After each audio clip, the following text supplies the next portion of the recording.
একটা অসুস্থ মানুষকে কিভাবে নিয়ে গেছে, তারপরও রাজি হয়নি। তিনি কোনদিন একটা দরখাস্ত করেনি, তার ভাই বোনেরা দরখাস্ত করছে তার মেডিকেল ট্রিটমেন্টের জন্য বাইরে। আপনি একটা দরখাস্ত দেখাতে পারবেন না যে দরখাস্তের সাইন আছে বেগম খালেদা জিয়া যে আমাকে ট্রিটমেন্টের জন্য বাইরে পাঠাও।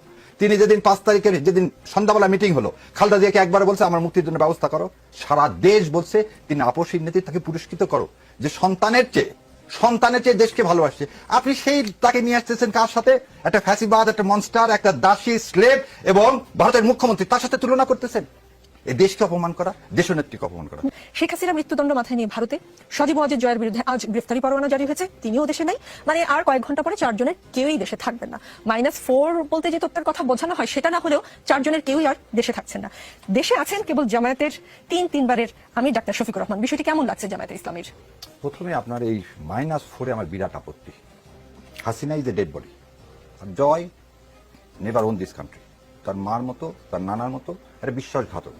বিশ্বাসঘাতককে আপনি 4 মধ্যে নিয়ে এসে যদি আলোচনার বিষয়বস্তু করতে চান, সেই বিষয়ে আমি আলোচনা করতে একদম নারাজ। আমি আবারও বলতেছি, Hasina is a dead body.